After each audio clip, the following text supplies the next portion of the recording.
Hello everyone, today I'm going to talk about the Korean piano prodigy who lost his beloved mom. The story began when the boy was 9 years old in 2015. The boy is now 15 years old. There were three people living in a house, parents and their son. Dad was busy working day and night. Mom was home looking after their son. Mom one day said to her son quietly, "Do you want to go to other family to live with?"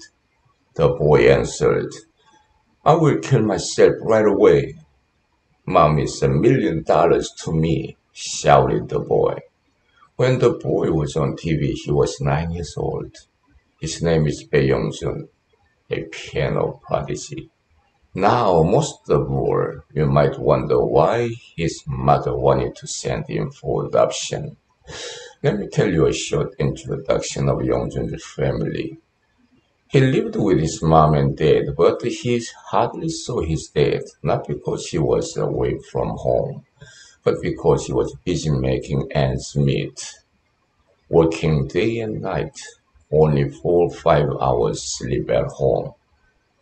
He came home at about 2 a.m. and left for work early in the morning while Young-jun was still in bed.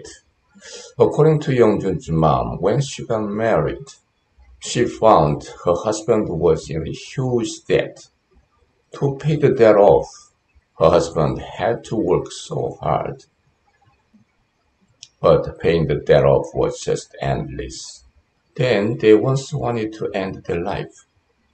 Soon after, luckily a baby boy was born and became their meaning of life, especially to the baby's mom. The boy was named after superstar Bae Young-jun. Young-jun's mom used to be a piano teacher. She knew her son was incredibly special in music. One day, her son's teacher told her that Young-jun had an absolute pitch. Young-jun just played the piano with no music note, regardless the length, such as Chopin's A to this. How could he do that? He said he'd memorized the note while watching movies on the internet. Realizing her son's ability, Young-jun's mom wanted to support him whatever it took. But there was no way other than sending him away to a foster family who could support him for his talent.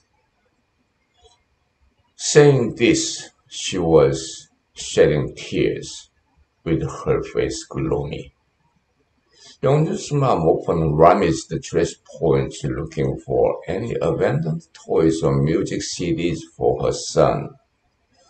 Time permitting, Young-jun played with them.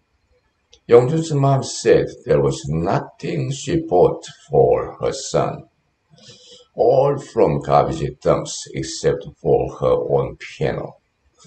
Young-jun's mom's only wish was her boy would become a successful pianist.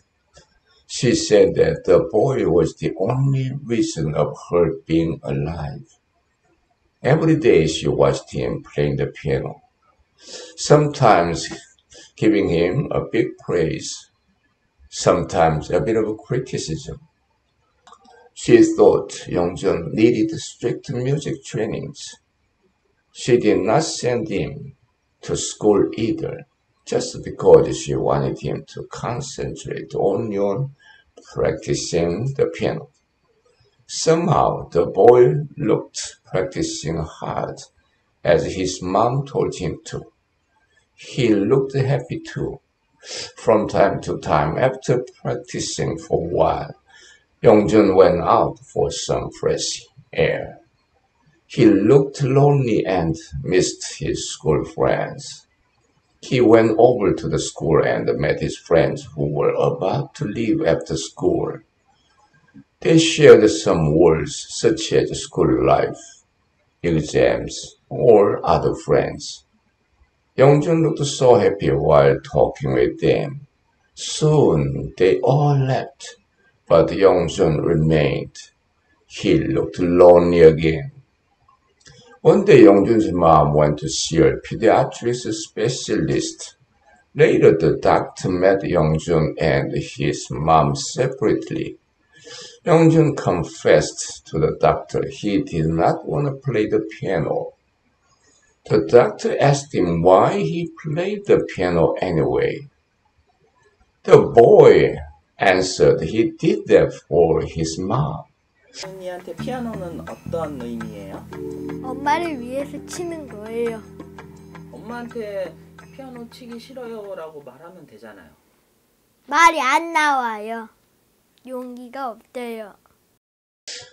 When hearing about this, Youngjun's mom was terribly shocked. That was such a bombshell to her. Youngjun never showed his dislike of practicing the piano to his mom. Youngjun's mom had a frank talk with her son. Youngjun confessed he did not want to practice the piano. He told his mom he did not want to be a special person but a normal one, just playing the piano as a hobby. Youngjun's mom agreed. The two gave each other a big high five, even showing a huge grin to each other. Realizing the reality, Youngjun's mom changed her mind and decided to send Youngjun back to school. When Youngjun came home from school, he hardly saw his mom, who used to welcome her son returning home. Sometimes he saw his mom dragging herself in pain, with her face full of a smile. She might have tried to show her best smile for her son, not to let him down. Days went by. Youngjun's mom was sick in bed for a long time. Youngjun had to spend more time alone. One day, there was a piano competition. Before it started, something unexpected happened.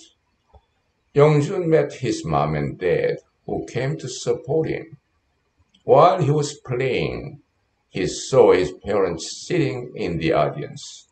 He was so happy. He won the grand prize in the competition. As days went by, Youngjun's mom was visibly being emaciated. She knew what would come in the end. She just did not disclose her health condition to her family. Probably she did not want to disappoint her beloved son Youngjun. Her doctor said she was in her stage 3 colon cancer. Youngjun's mom died, and Youngjun's heart fell apart. But he did not cry. He could not cry. The sorrow was too deep for him to swallow. About a week after his mom's death, in the end, he burst into tears. He cried loud. After his mom's death, Youngjun revealed that he had not played the piano for about 4 years. 용준이한테 엄마는 어때? 심장이 없으면 좋으니까. His mom, who was thought his heart and $1 million to him, was not around anymore. Now what? He started playing again. He could not forget his mom watching him playing the piano from the sick bed until her last breath. Youngjun looked back. If she'd been treated in a big hospital in Seoul, she might have prolonged her life. Youngjun's mom used to say to her son, "Youngjun, even in pain, listening to you playing the piano, my pain goes away. It really disappears." As of 2021, Youngjun became 15 years old, middle school student. He grew about 177 centimeters tall. He is enjoying his school life and playing the piano. Surely Youngjun's mom in heaven is watching over her boy, proudly and happily. Youngjun, we all pray for you and support you, cheer you up. Thank you everyone. This is Bembe Aramona TV.